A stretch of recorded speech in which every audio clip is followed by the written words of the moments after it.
Velkommen alle sammen. Med hensyn til genåbningen af Grønland,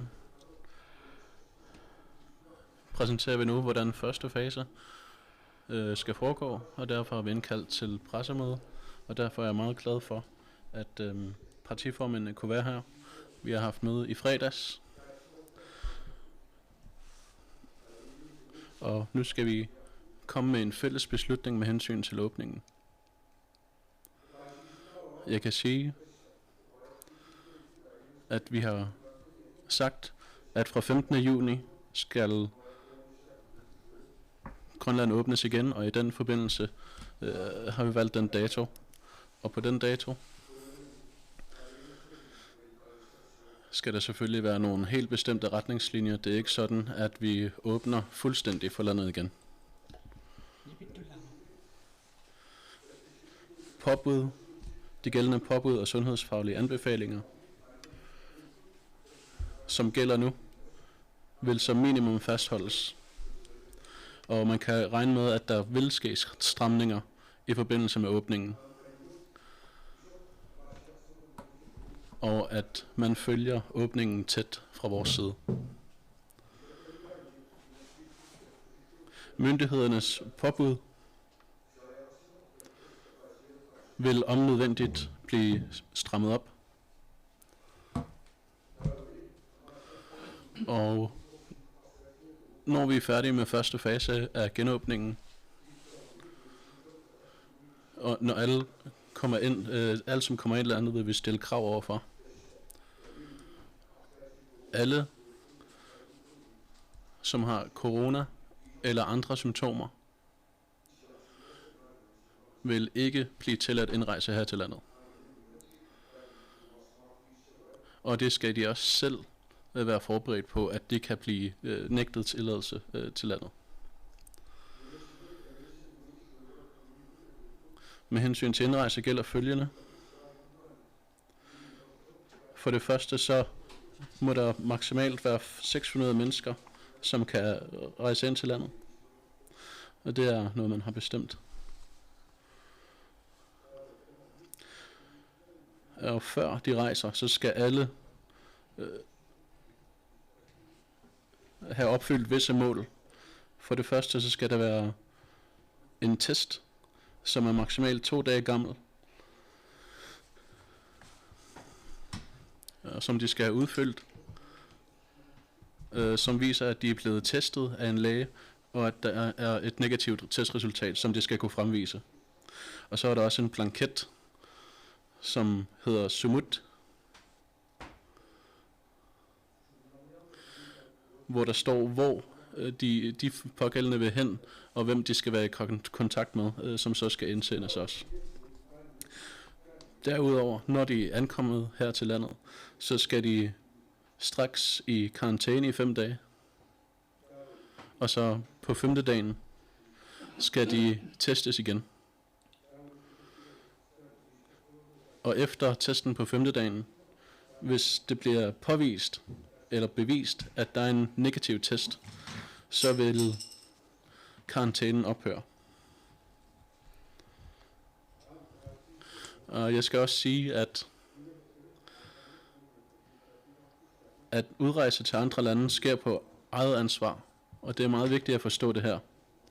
Så hvis jeg tager til Danmark, så bliver det mit ansvar, at hvis der sker et eller andet, så er det mit ansvar, og det er ikke noget, man kan stille myndighederne til ansvar for. Og hvis man bliver smittet i udlandet, så er det vigtigt, at man bliver, hvor man er. Og man bliver selv nødt til at sørge for udgifter og billetter og hjemrejse.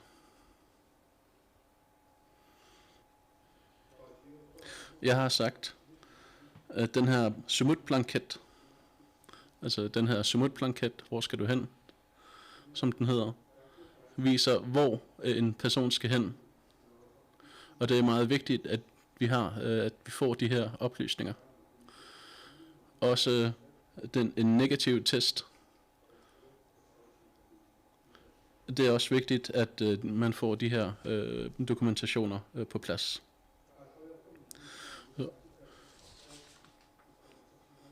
Så hvis du er rejsende og ikke kan fremvise de her dokumenter, så er det dit ekstra ophold på egen regning. Også vil billetten eventuelt blive om. Tassadu. Coronavirus miktunillatsinissa pinaversaaruk. Immikut aallagaat En negativ test. Og nu vil jeg give ordet til de forskellige partiformænd. Selvfølgelig har vi snakket sammen i fredags, og før det har vi også snakket. Og nu vil de gerne fremkomme med det, de synes er vigtigt. Og først tager vi imod til. Tak. Det er et stort skridt, men det er meget vigtigt. Derfor er det vigtigt, at vi skal være rolige i samfundet, men det er også vigtigt at huske alle på, at vi har et fælles ansvar i samfundet. Det er vigtigt, at vi alle sammen tager et ansvar for at sikre, at smitten ikke bliver videreført, og det er et ansvar, vi må løfte i fællesskaben. Noget af det vigtige, vi ser på, det er, at dem, der ankommer fra udlandet til Kangerlussuaq, når de skal videre i deres færd, så har vi fremkommet med, at det er vigtigt, at man kan se, hvor de er på vej hen.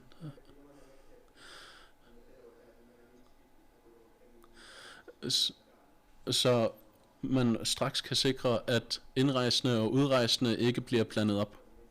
Og på det seneste møde, som vi havde i morges, kom vi frem til, at eftersom der er smittetilfælde ude på kysten, så er det vigtigt, at vi holder øje med, hvordan den her tendens går. Men det er også vigtigt, at de anbefalinger, der kommer fra myndighedernes side, er vores fælles ansvar at efterleve dem. Og det er vigtigt, at hvis man ankommer fra udlandet, så bliver vi nødt til at tænke på vores medmennesker. Vi bliver nødt til at tænke på vores omgivelser. Vi bliver nødt til at tænke på vores land. Samtlige i samfundet bliver nødt til at tage ansvar, når vi ankommer fra udlandet. Og også hvis vi har haft tæt kontakt med andre, som er ankommet uden for landet, så bliver vi nødt til at tænke på at tage afstand og holde afstand til andre. Det er meget vigtigt. Indsatsen indtil videre mod virusen, den er gået rigtig godt. Og vi har så et ansvar for, at det bliver ved med at gøre sådan. Det er ikke kun et politisk anliggende. Det er noget, vi alle sammen som individer skal sikre.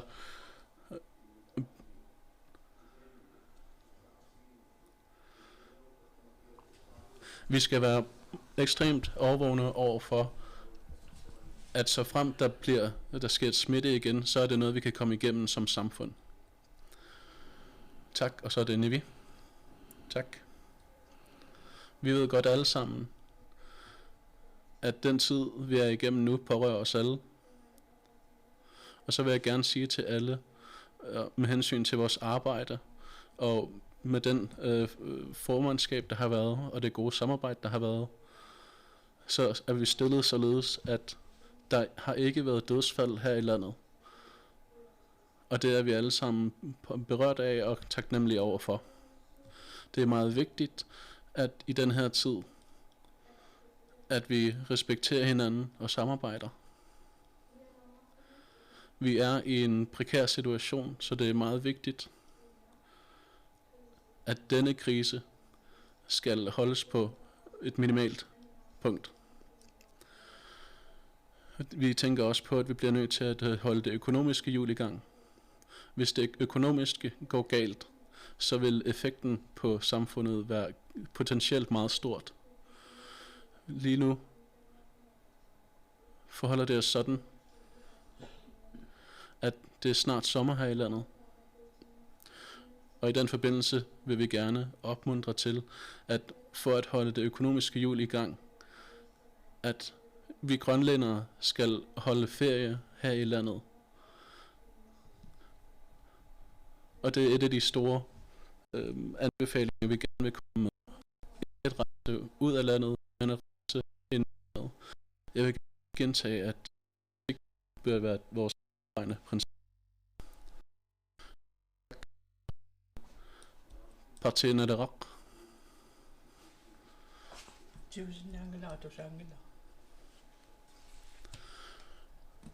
Jo, tak.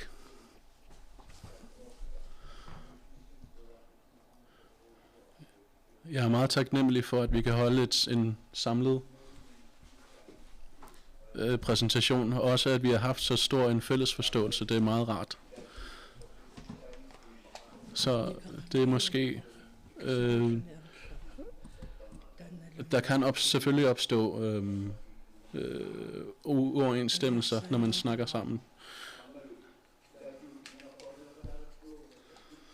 Men nu er vi blevet en del af verdenssamfundet, og vi kan påvirkes meget udefra. Og det er første gang, at der har været så stor en risiko for at blive ramt her i landet. Og derfor er det meget vigtigt, at vi står sammen på landets vegne og på befolkningens vegne. For eksempel kan dem, der har dårligt helbred, ældre og andre, de skal beskyttes. Derfor må vi individuelt tage ansvar og vise, at vi kan tage et ansvar. Her på det sidste kan vi se, og det er også noget, som bliver påpeget over for os politikere, at dem og dem her er ankommet fra Danmark i går, og de er allerede ude og arbejde blandt os, selvom der er kraftige anbefalinger, der stadig er gældende. Derfor vil vi gerne anbefale på det kraftigste vis, at anbefalingerne bliver overholdt, og at dem, der ikke overholder reglementet, at der tages sanktioner over for dem. Jeg kom hertil med fly fra via Gernsles og Romans og Ronuk. Og da vi så steg ombord, blev det sagt over for os, at vi skulle overholde, hvilket sædenummer vi havde, men hvis vi for eksempel kommer sidst ombord på flyet, så er der nogen, der har taget en andens plads, og vi sidder på hulter til bulter, selvom at der er et krav om, at dem vi sidder ved siden af, hvis vi for eksempel bliver syge, også skal testes. Og så er det ikke trygt, at folk sætter sig, som de vil. Og det er noget, man må gøre noget ved. Og med hensyn til karantæne, så er det noget, man må gøre, man må stramme op på. Vi kan ikke gøre det sådan, at så snart vi ankommer her til landet, så kan vi begive os ud i samfundet. Og det er et budskab, som at der skal strammes op for det, er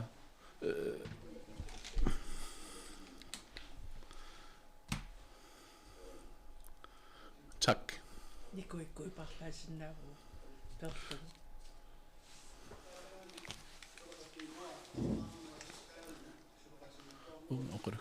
Det er tegnen for vores fælles samarbejde mellem partierne. Vi er det første land i verden, som er blevet coronafri. Det er en bevis på, at vi har en god fællesskab som parti, og vi kan ikke blive ved med at være lukket hele tiden i så lang tid. Og ligesom formanden sagde, så er vi kommet til fase 1 med at skulle gøre klar til at have en let genåbning. Uanset hvor meget det smerter i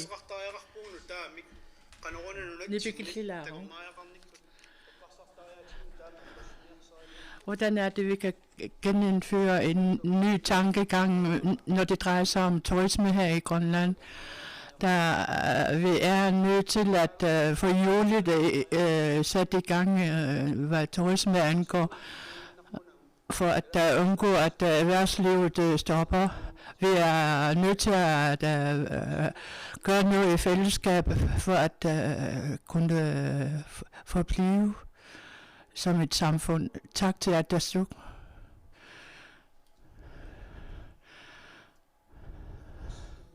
Genåbningen.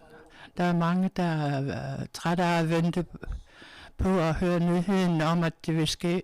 Men forholdene viser jo, hvor sårbare vi kan være. I løbet af de sidste 11 år, hvor COVID-19-viruset har været, har vores metoder kunne lykkes.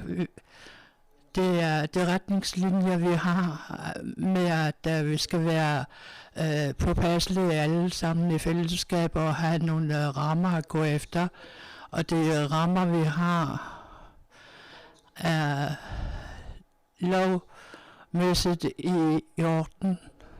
Det er netop disse ting, der er i orden, at vi har kunnet dæmme ind på spredning, og vi har også en sundhedskommission, som er repræsenteret af forskellige myndigheder. Og at det er lykkedes, det er grunden til, at det har været en åben fællesskab, at vi har sat nogle krav til os alle sammen. Og i de sidste 11 uger har partiernes formand været inddraget i selve arbejdet og i statusopgørelser og hvilke metoder vi bliver enige om.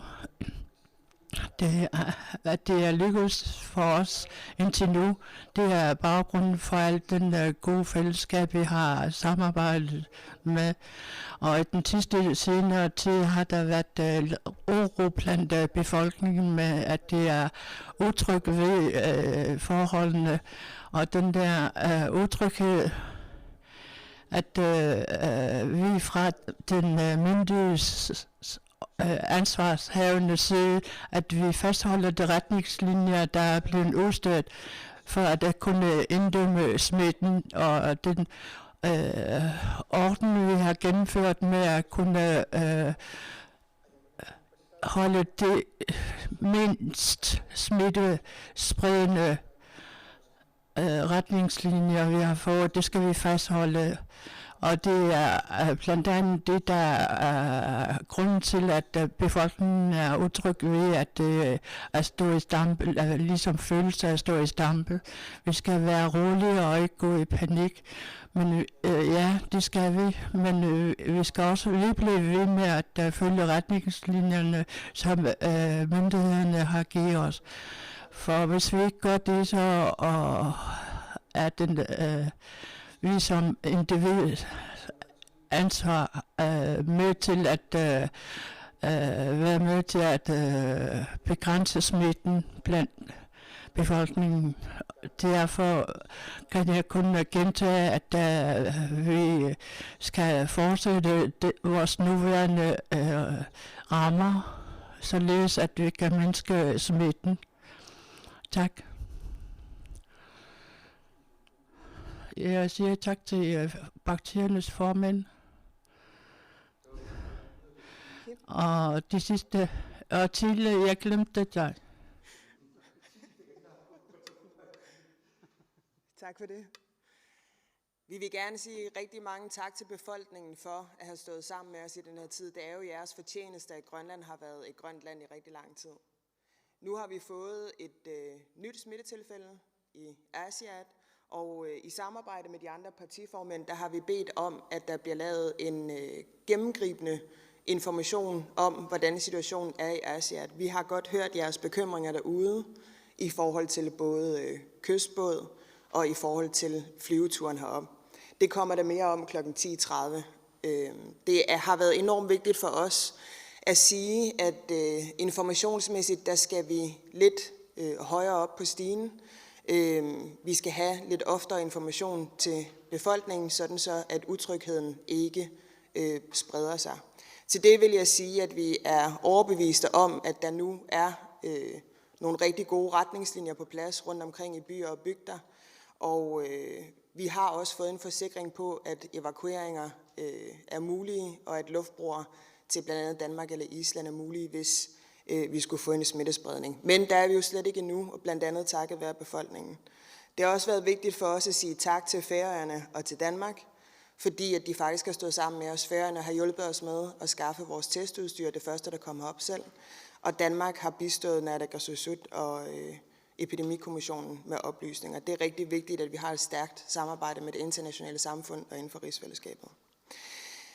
I forhold til informationer, der har vi også bedt om, at vi får nogle flere og bedre informationer på grønlandsk, hvilket måske er underligt, når jeg nu taler dansk her, men det har været enormt vigtigt for os, at især de ældre og borgere, som kun taler grønlandsk, også har adgang til al den information, som der er. I forhold til, når man skal i karantæne, så bliver det sådan jo, at hele familien kommer i karantæne, når der er indrejsende hertil, og det skal man også lige være opmærksom på. Men også en appel til at hjælpe hinanden derude. Lad være med at diskriminere, når folk de kommer ind. Vær overvågne, men på en ansvarlig måde.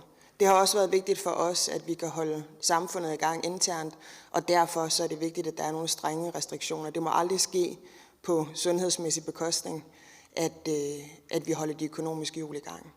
Så vi er rigtig glade for, at samarbejdet er kommet op og stå igen i partiformandsgruppen.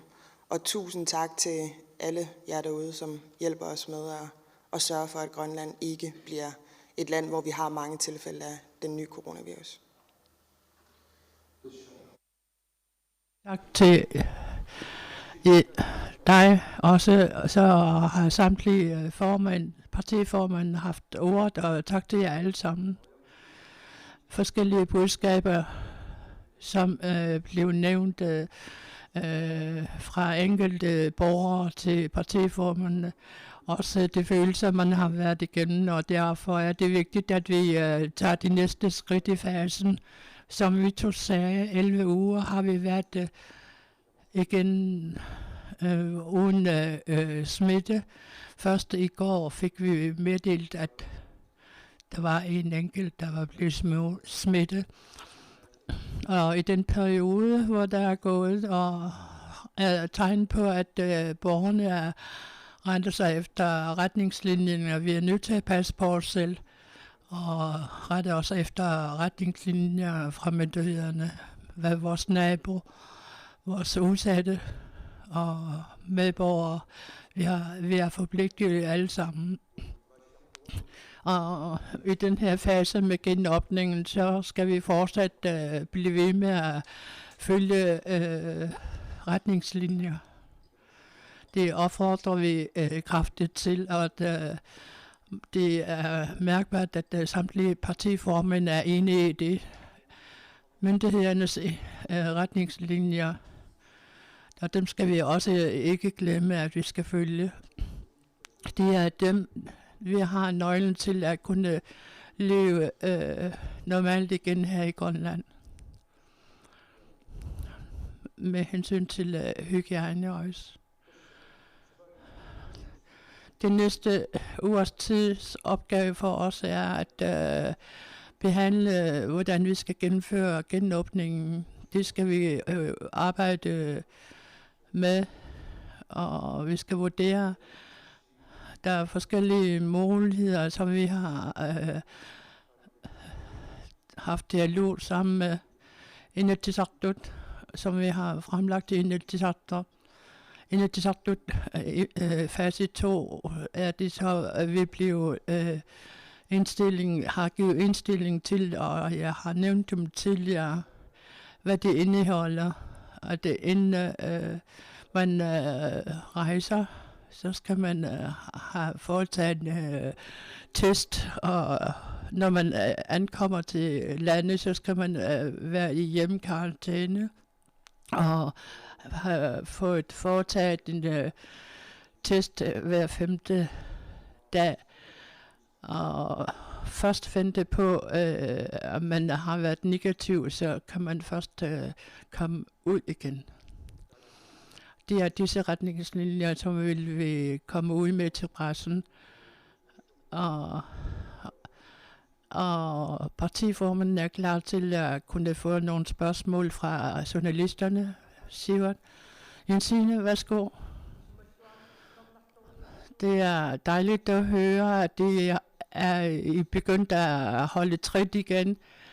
For det er jo jer, der skal holde i trit. Hvis I ikke gør det, så vil der blive uro blandt befolkningen. Det første spørgsmål, jeg gerne vil spørge om, det er, når det drejer sig om genåbningen. Der er cirka 8.000 sårbare udsatte i landet, så det vil sige, at det er risikogruppen. Vil der være en særskilt bevågenhed over for dem, for eksempel ældre og andre, som vi sagde tidligere. Der er en sekretariat under Sundhedskommissionen, som er bemandet, og disse personale, der har også en tværfaglig samarbejde mellem myndighederne, når det drejer sig om sundhedsvæsenet og socialforvaltningen. Der er retningslinjer for personale blandt ældre, alderdomshjemmene og andre institutioner, og i de daglige presser har der været oplyst om, at man er indstiller til, at man følger de retningslinjer, der er på disse her lige institution, man er ansat i. Og jeg er heller ikke i tvivl om, at den ansvarshavende er helt klar over, hvilke behov der er for at have ekstra retningslinjer for deres personale, og vil følge med i alt, hvad de laver. Med hensyn til genåbningen, hvordan kan I sikre i forbindelse med genåbningen, at anbefalingerne bliver fulgt? Og hvilke konsekvenser har man tænkt sig, der skulle være, hvis anbefalingerne ikke bliver fulgt? Det kan vi jo ikke. Vi er nødt til at bede om samarbejde hos befolkningen. Der er blevet vedtaget den der række lovgivning, som gør, at vi kan tage nogle sanktioner i brug. Men det er klart, at befolkningen har jo indtil videre været rigtig gode til at samarbejde, både med politiet og med myndighederne. Det har de faktisk. Jeg tror heller ikke, at der er ret mange lande i verden, der kan prale af, at befolkningen har stået så godt sammen, som vi gør her. Der benytter vi jo vores unikke kultur, som er kollektivistisk tænkende, hvor vi rent faktisk tænker på hinanden, og det synes jeg er enormt smukt. Noget af det, jeg også godt lige vil sige i forhold til det der med de udsatte og sårbare, som der blev sagt tidligere, der har vi jo kunne se under den her krise trods alt også noget opløftende. Vi har kunnet skaffe tag over hovedet til de hjemløse. Vi har fået lavet ekstra krisecenterpladser osv. I en ret hurtig takt. Så jeg vil sige, at jeg er meget fortrøstningsfuld i forhold til, at befolkningen hjælper os med det her. Og så samtidig med det, så vil jeg så også godt lige understrege, selvom det måske ikke altid er populært at sige det, at vi har et rigtig godt samarbejde inden for rigsfællesskabet. Og det er enormt vigtigt for os, at informationer bliver udvekslet inden for rigsfællesskabet, sådan så at vi kan gøre brug af hinandens eksperter og erfaringer. Og så har vi den der unikke geografi, som der er blevet talt om mange gange. Det plejer at være dyrt at rejse rundt, men der er også den kæmpe fordel nu, at vi faktisk kan isolere fjerntliggende steder. Så det er helt klart op til befolkningen at hjælpe os med at sørge for, at smitten den ikke spreder sig.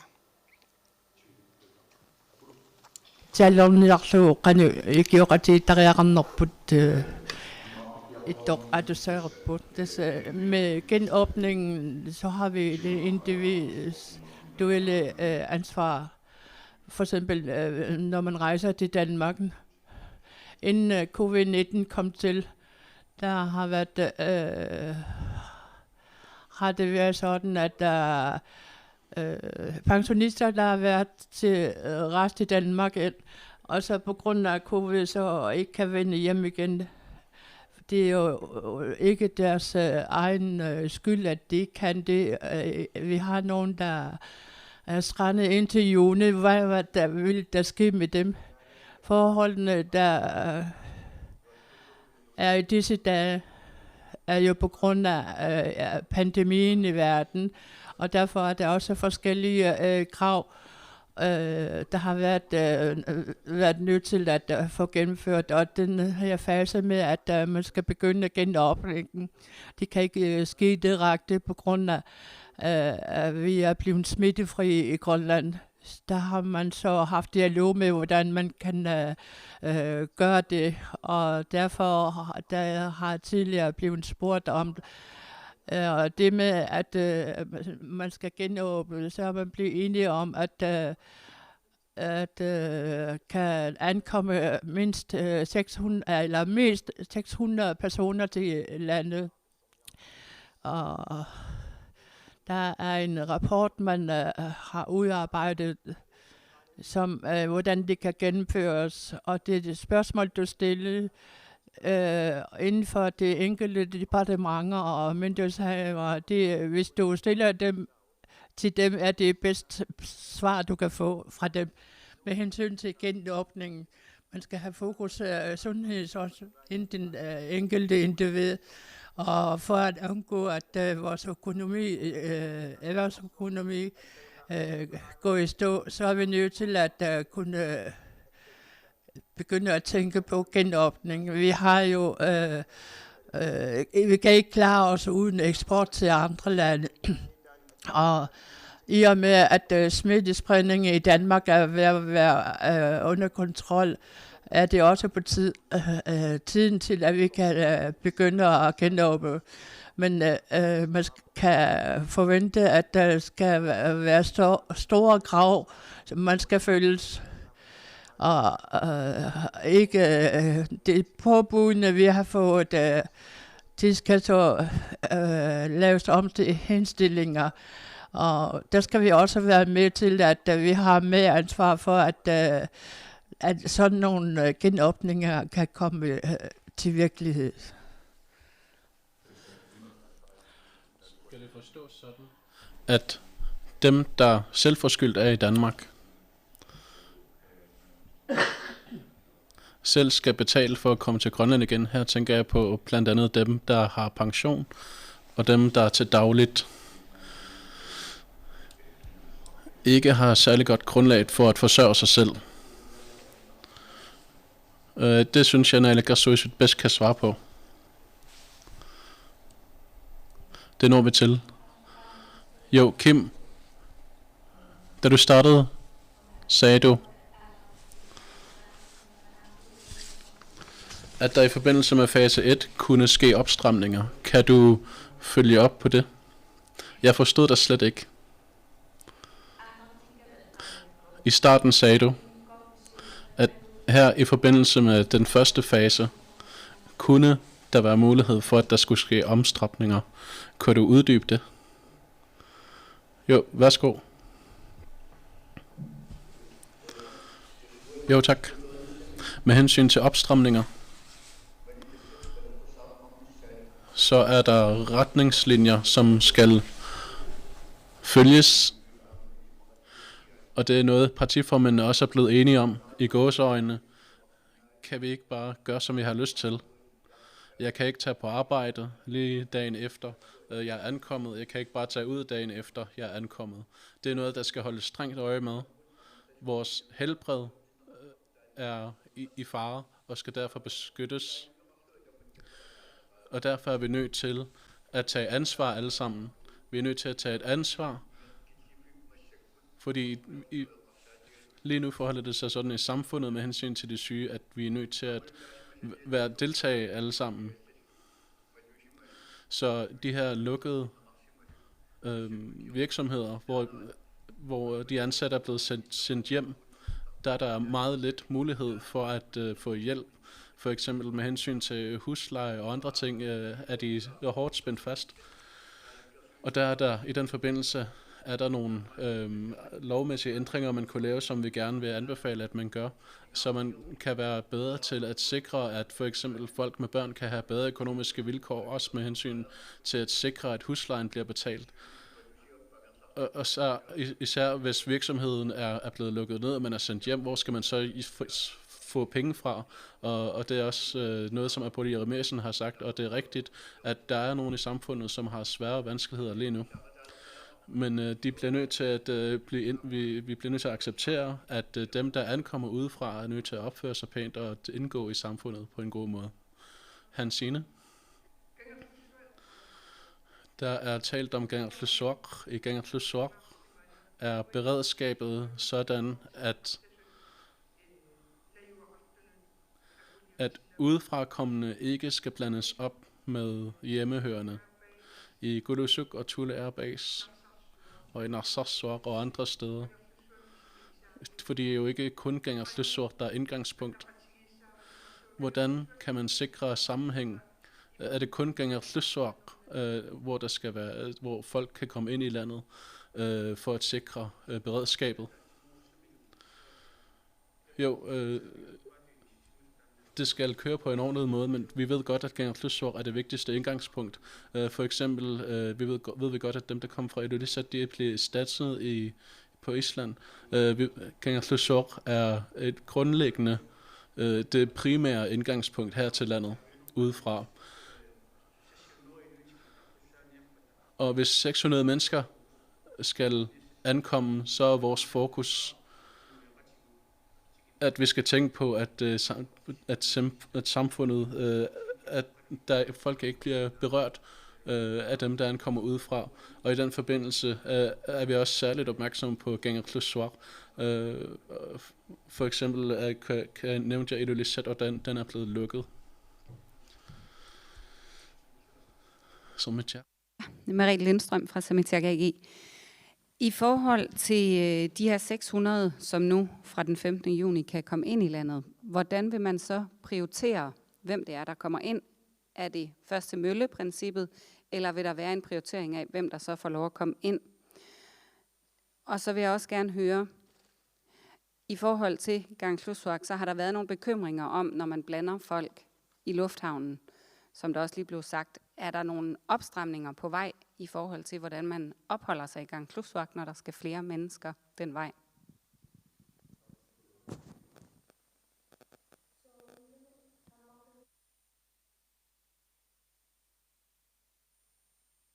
Vigtigt punkt, at vi skal tænke os godt om, når vi skal til at genåbne, og hvis det skal være 6 personer, og vi kan se, at der er behov for en større antal, så er vi nødt til at lave en ny vurdering. Men på nuværende, der skal være en liste over, hvem der vil rejse ind, og hvor det skal hen. Men hvis så frem der er flere end over 600, der ønsker at komme ind i landet, så skal vi selvfølgelig drøfte det indbyrdes imellem os, før det kan ske. Ja, tak. Med hensyn til fra Danmark til Grønland, hvor skal det testes henne? Med hensyn til Apollo-spørgsmål vil Vitus gerne svare på. Med hensyn til test, Naalakkersuisut har fundet om ikke så lang tid at købe 5 flere testapparaturer. Og med hensyn til midlerne til opkøbet, at disse er heldigvis lykkes for os ved, at der er nogen, der har doneret midler. Således at vi har tænkt os at købe 5 nye testapparaturer, således at Qaqortoq Asiat kan få disse apparaturer op at stå, og derudover også Kulusuk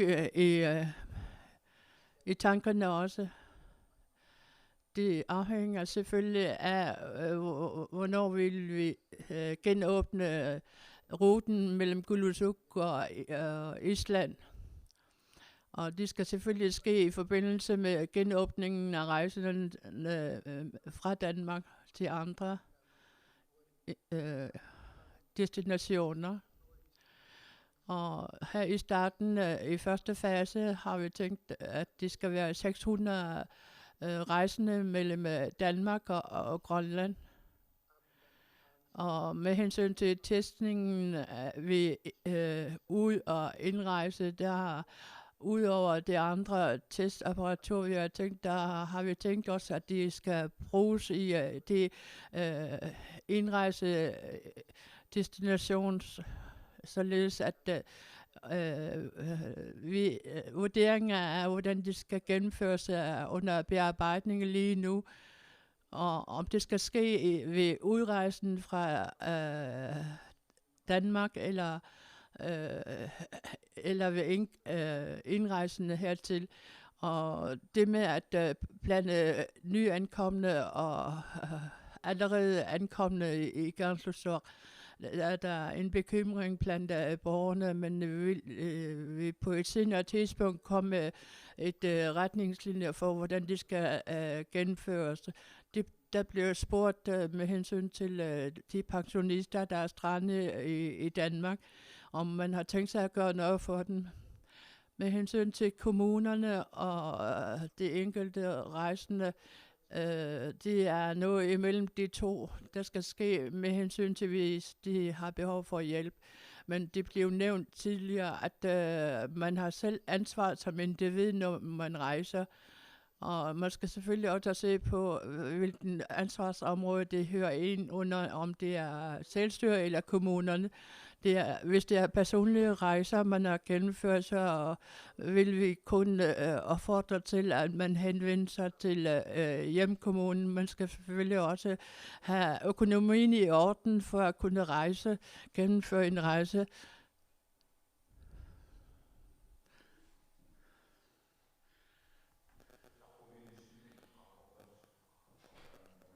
Drøftet under jeres fremlæggelse, og I er vist enige om det. I siger, at vi skal udforske Grønland, tage på ferie i Grønland, også os der er hjemmeboende. Men allerede før covid-19, så er der rigtig mange mennesker, som har feriefri rejse hvert år eller hvert andet år. Hvis i forbindelse med deres i forbindelse med ændring af deres billetter, ved vi godt, at der har været stort besvær.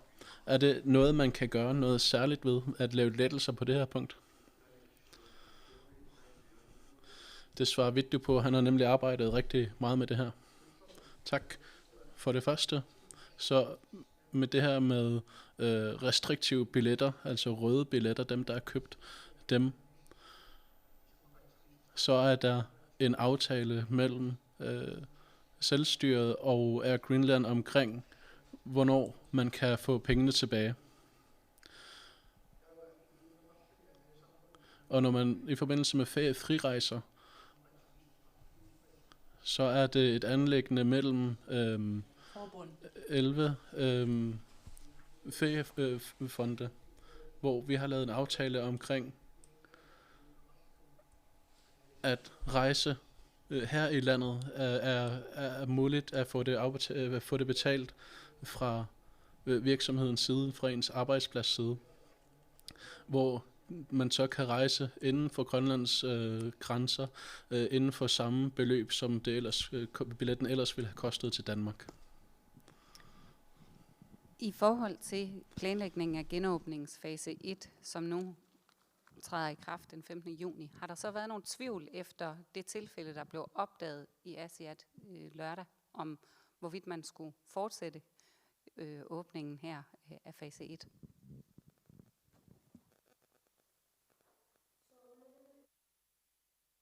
Selvfølgelig noget, vi har i dialog sammen hele tiden. Vores møder afhænger jo af, hvad der sker fra minut til minut endda. Vi kan på forhånd ikke lave nogle retningslinjer for noget, vi ikke har grundlag for at gøre. Og vi kan ikke bare i blinde lave nogle retningslinjer. Det vigtigste for os, det er at lytte på eksperterne, hvad de siger. Og det episoden, der er sket i Asiat på nuværende, det er, hvilken vurdering vurderer eksperterne til at være således, at vi kan vi som politikere kan forholde os selv, hvilke beslutninger vi skal tage. Så jeg vil kun svare, vi skal nok vurdere, hvad der sker, afhængig af hvilke oplysninger vi får fra eksperterne. Og vi, der ikke er eksperter, men politikere skal nok lytte til dem. Med hensyn til fase 2.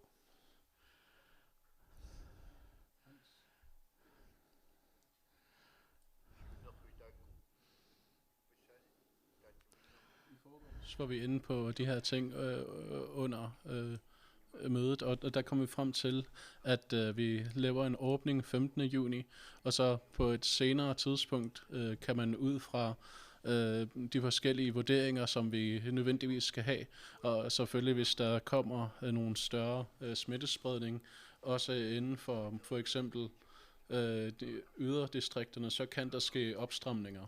Så vi skal være sikre på en masse ting, også hvordan tilstandene udvikler sig. Vi kan se, at tingene kan udvikle sig meget hurtigt. Det er svært at sige noget på forhånd, men som udgangspunkt går vi ud fra, at vi genåbner for trafikken til Danmark den 15. Og så senere kan vi se, hvordan det videre skal gå. Hvis sygdommen pludselig skulle komme her til landet, så vil det naturligvis ske opstramninger på flere punkter. Det her spørgsmål, det er til dig, Hans Enoksen. Du siger, at der har været problemer med folk, som ikke har overholdt karantænen, og som er gået direkte på arbejde, efter de er ankommet til landet. På et tidspunkt spurgte jeg ind til, om alle skal i karantæne, eller hvem det er, der får lov at gå på arbejde. Og der blev sagt noget om, at det var samfundsmæssigt kritiske funktioner, hvor folk kunne få lov at gå på arbejde. Nogle af de tilfælde, du taler om, kan det have været tilfælde, hvor folk rent faktisk har fået tilladelse til ikke at gå i karantæne? Og er det noget, der skal laves om på nu, så det er alle, der skal i 5 dages karantæne? Eller om der stadigvæk vil være nogle medarbejdergrupper, som må have lov at gå direkte på arbejde, hvis de har en kritisk funktion for samfundet?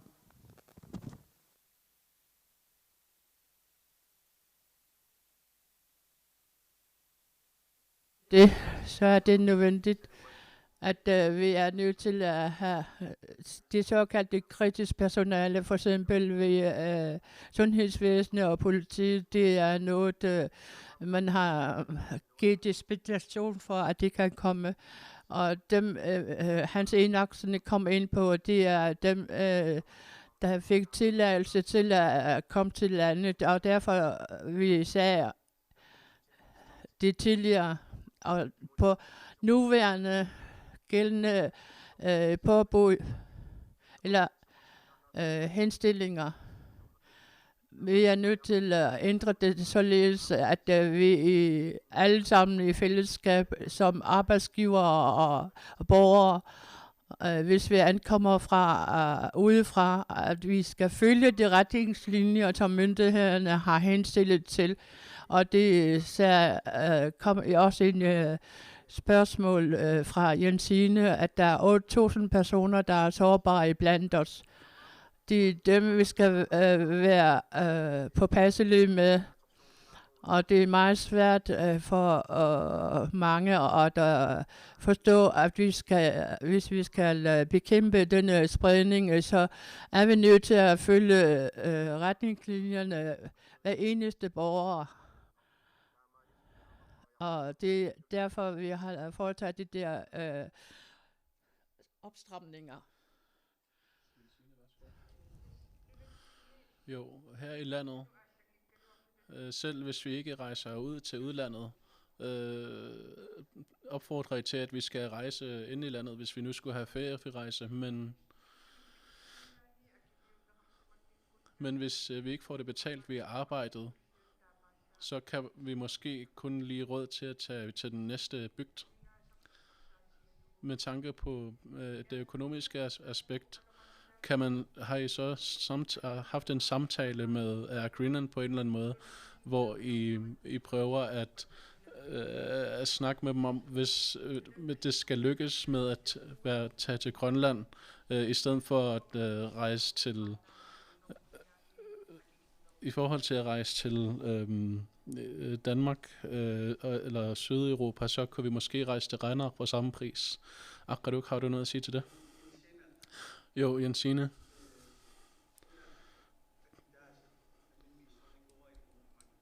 Det her med priserne, som du nævner, har jeg også selv undersøgt. Hvis man skal rejse med skib, så koster det 4500 fra Ilulissat til Raudok som en familie. Og det svarer cirka til at rejse fra Danmark til Auckland 4 gange frem og tilbage. Det er et emne, som jeg selv har drøftet, om det kunne være en mulighed at gøre prisen, at halvere prisen til indrigsrejse her i sommerferieperioden. Derved kunne vi sikre, at der omsættes at omsætningen forbliver her i landet.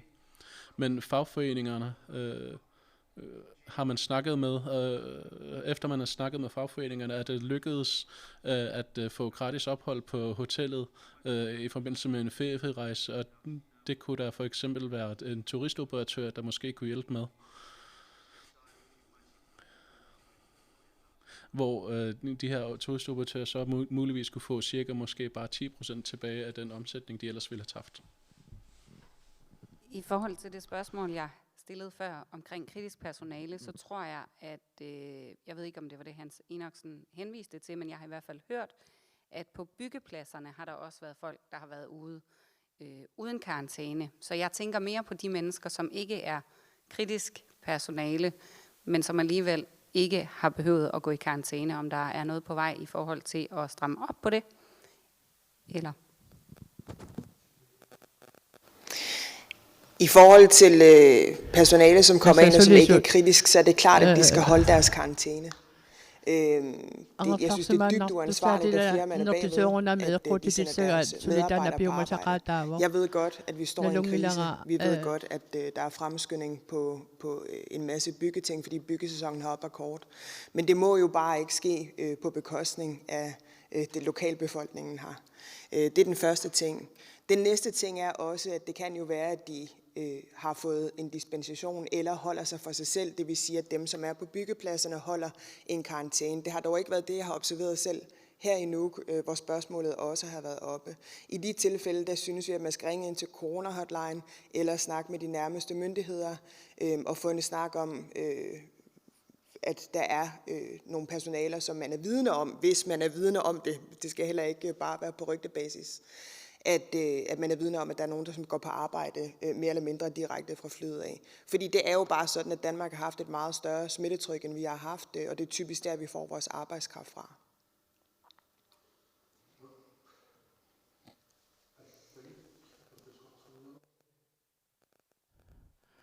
Jensine, til alt. Vil jeg gerne bede om at få uddybet det her med, at de er kommet frem til det her, som skal være gældende fra 15. juni. Det, at vi bliver pålagt et ansvar. Lige nu har der været anbefalinger, som man har skulle gå ud fra, med mindre man tænker på, Nuuk er et særligt tilfælde. Men er der tanke på med hensyn til at blive pålagt større ansvar? For eksempel hvis jeg som borger har gjort et eller andet, som er uhensigtsmæssigt med hensyn til smitterisikoen, kan jeg så blive pålagt et betalingsgebyr?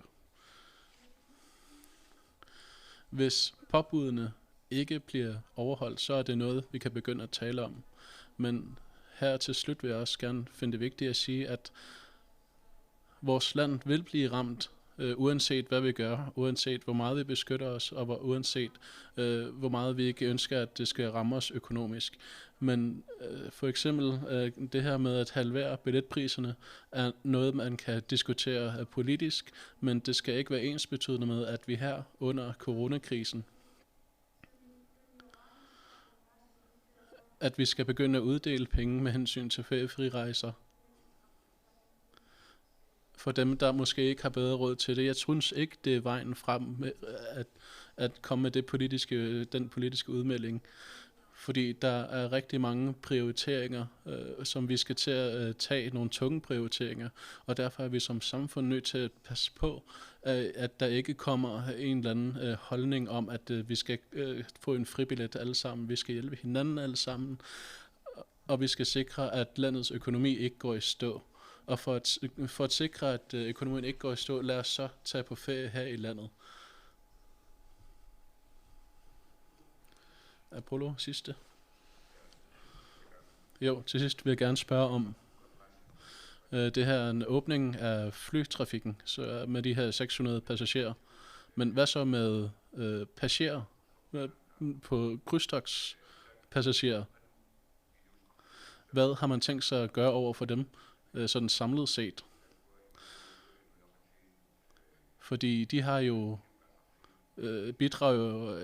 bidrager ikke særlig stort til økonomien i samfundet, men de er rigtig mange mennesker, som gerne vil på krydstogt her i Grønland. Hvad har man tænkt sig at gøre med hensyn til det? Vittes. Med hensyn til turisme udgør det cirka 7% af den årlige omsætning her i landet. Og det er op imod 1000 mennesker, som har arbejdet på den baggrund herunder servicefag og turismeoperatør.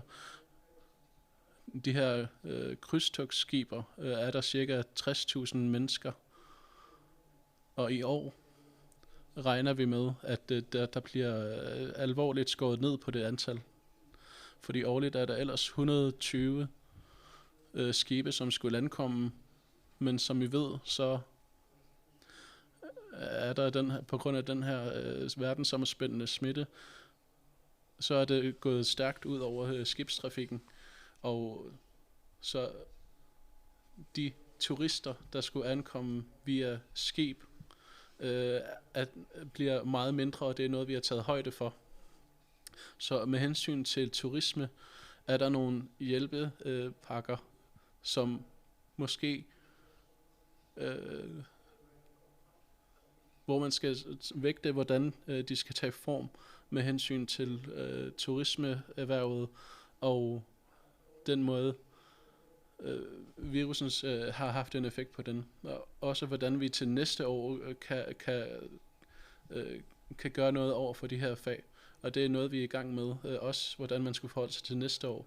Men de penge fra den omsætning regner vi ikke med, at vi vil få mulighed for at få her i år. Så med hensyn til omsætningen regner vi med at lide et tab. Og desværre regner vi også med, at turismeoperatørerne bliver dem, der bliver hårdest ramt ud over trafik.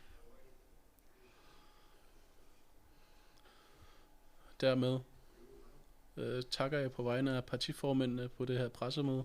Jeg kan også nævne, at der kommer et nyt pressemøde kl. 10.30 sammen med landslægen. Men jeg vil også gerne sige, at samarbejde, som nu er i gang igen, at vi igennem det her samarbejde vil tage det næste skridt med tanke på befolkningen. Jensine Bertelsen har sagt klart, at der er 8.000 mennesker her i landet, som er dem, der er særligt sårbare. Og hvis jeg kigger mig rundt her, så er vi 3 heroppe, som er blandt dem. Så det er meget vigtigt, at vi overholder anbefalingerne. For vores næste skyld, for vores søskendes skyld, for vores landsfælles skyld, for de gamle skyld og for de svage. Så partiformændene, det de tager op her, det er meget klart. Det er meget vigtigt, at der bliver lavet opstramninger af de enkelte steder.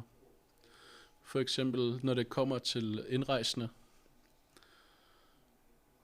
Også at man overholder de anviste sæder, man får tildelt på et fly. At der bliver opdelt mennesker på Gernslussvog.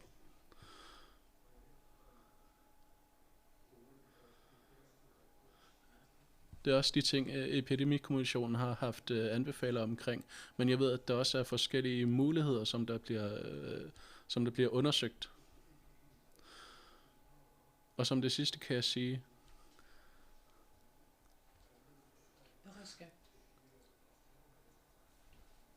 at der har været en undersøgelse omkring de forskellige scenarier, hvor man har snakket om det i Inatsisartut, hvor der også hvor man også har afklaret, hvilke muligheder der er for et karantæne.